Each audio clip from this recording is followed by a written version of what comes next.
सम्मान किसका होना चाहिए और समाधि स्थल किसका बनना चाहिए, इस पर गंभीर चर्चा जरूरी है।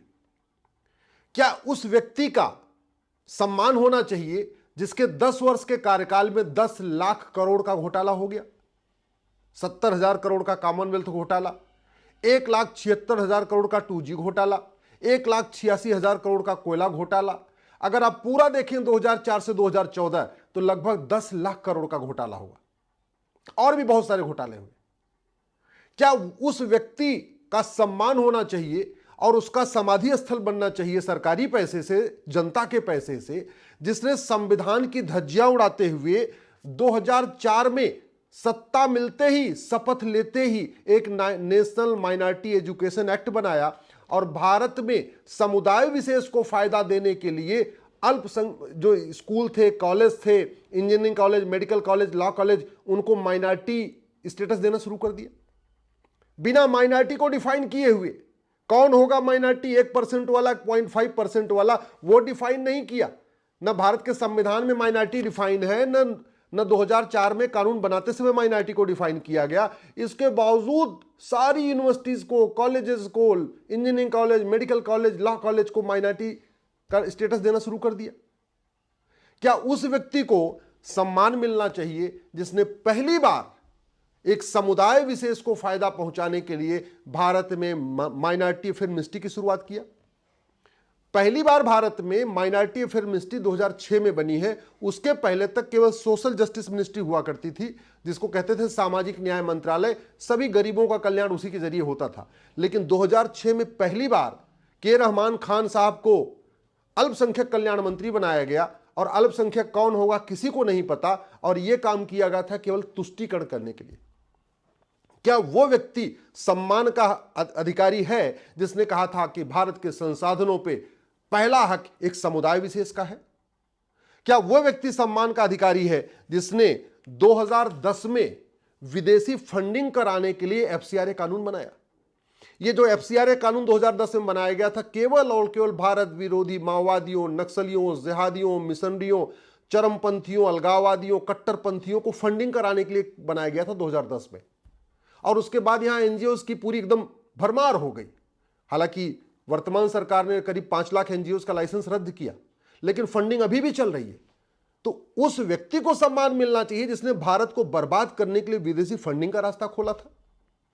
क्या उस व्यक्ति को सम्मान मिलना चाहिए जिसने 2012 में राइट टू एजुकेशन एक्ट को बदल के मदरसों को इस राइट टू एजुकेशन एक्ट के दायरे से बाहर निकाल दिया? जब राइट टू एजुकेशन एक्ट बना था तो मदरसे भी राइट टू एजुकेशन के दायरे में थे। 2012 में इस कानून में संशोधन किया गया, मदरसों को राइट टू एजुकेशन के दायरे से बाहर निकाला गया। नतीजा यह है, मदरसे में कौन पढ़ा रहा है, मदरसे में क्या पढ़ाया जा रहा है, मदरसे में कौन पढ़ रहा है, मदरसे में कौन सी किताब चल रही है, मदरसे की कहां से फंडिंग आ रही है, यह सरकारी अधिकारी जाके ऑडिट नहीं कर सकते।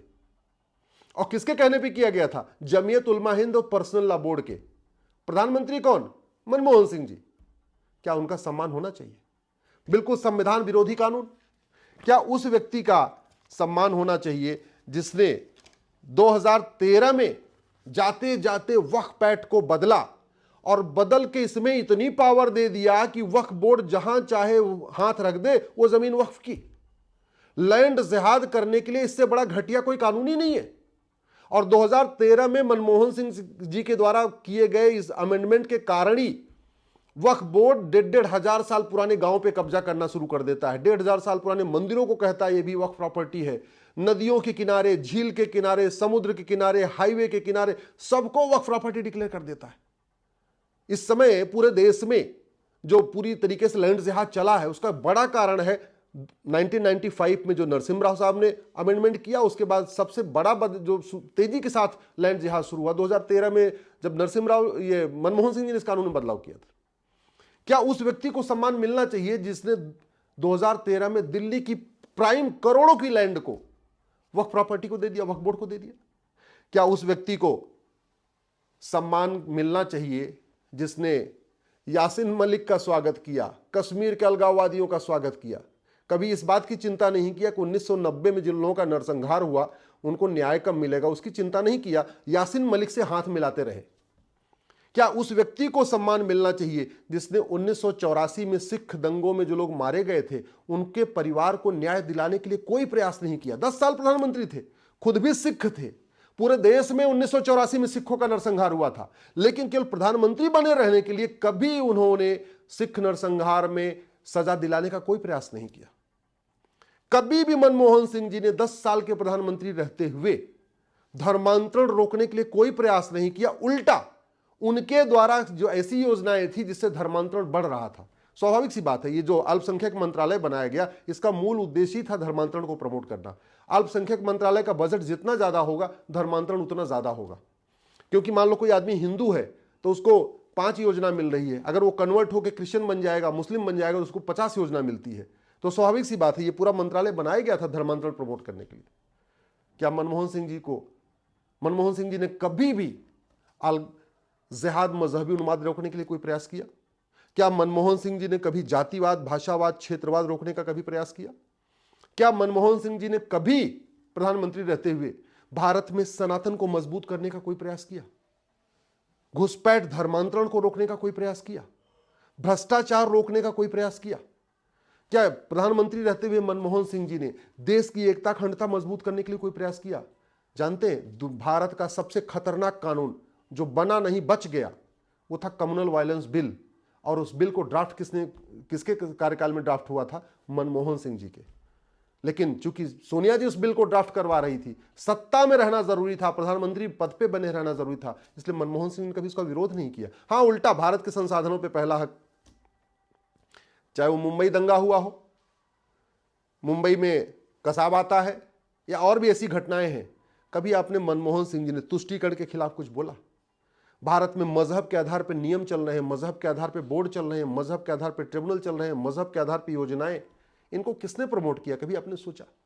और अब उन मनमोहन सिंह जी की समाधि स्थल सरकारी पैसे से, सरकारी स्थान पे, पब्लिक लैंड पे, पब्लिक मनी से बनाने की बात हो रही।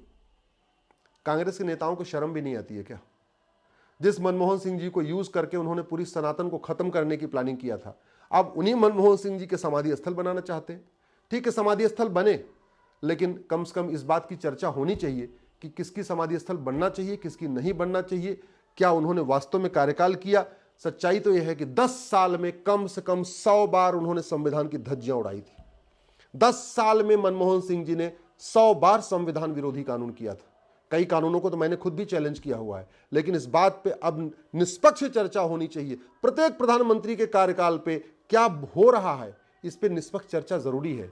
भाषण क्या दे रहा है व्यक्ति वो इंपॉर्टेंट नहीं है, काम क्या कर रहा है वो इंपॉर्टेंट है। इसलिए समय आ चुका है कि किसी भी प्रधानमंत्री को भारत रत्न दिया जाए, किसी व्यक्ति को भारत रत्न दिया जाए, या उसका सम्मान किया जाए, या उसका समाधि स्थल बनाया जाए, तो उसके कार्य का लेखा जोखा होना चाहिए और निष्पक्ष उसकी समीक्षा होनी चाहिए। यदि आप प्रधानमंत्री हैं और भ्रष्टाचार के खिलाफ कठोर कानून नहीं बना रहे हैं और भ्रष्टाचारियों को संरक्षण दे रहे हैं, आप खुद भले भ्रष्टाचार नहीं कर रहे हैं, इसका मतलब आप खुद भी भ्रष्ट हैं, नैतिक रूप से भ्रष्ट हैं। चलिए आर्थिक रूप से भ्रष्ट नहीं है तो नैतिक रूप से भ्रष्ट है। यदि आप प्रधानमंत्री हैं, आपके पास शक्ति है, आप अपराध रोक सकते हैं, धर्मांतरण रोक सकते हैं, घुसपैठ रोक सकते हैं, लेकिन आप चुपचाप बैठे हुए हैं, शांत होकर देख रहे हैं, इसका मतलब आप घुसपैठियों के समर्थक हैं, मिशनरियों के समर्थक हैं, जिहादियों के समर्थक हैं। यदि आप प्रधानमंत्री हैं और आप कानून को नहीं बदल रहे भारत को सुरक्षित करने के लिए, इसका मतलब आप चाहते हैं कि भारत असुरक्षित हो जाए। यदि आप प्रधानमंत्री हैं, आपके पास पूरा अधिकार है, पूरी शक्ति है, आप नियम कानून को बदल के भारत में घूसखोरी, कमीशनखोरी, जमाखोरी, मिलावटखोरी खत्म कर सकते हैं, कालाबाजारी खत्म करवा सकते हैं, नशा तस्करी खत्म करवा सकते हैं, मानव तस्करी खत्म करा सकते हैं, लेकिन आप शांत बैठे हैं, इसका मतलब आप चाहते हैं कि नशा तस्करी से भारत बर्बाद हो जाए, मानव तस्करी चलती रहे, सब घुसपैठ भी चलती रहे, धर्मांतरण भी चलता रहे। अगर आप सक्षम हैं, आप प्रधानमंत्री हैं और फिर भी आप शांत होकर बैठे हुए हैं, गुडी गुडी खेल रहे हैं केवल वोट की खातिर, केवल सत्ता पे बने रहने के लिए, तो आप सम्मान के अधिकारी नहीं हैं।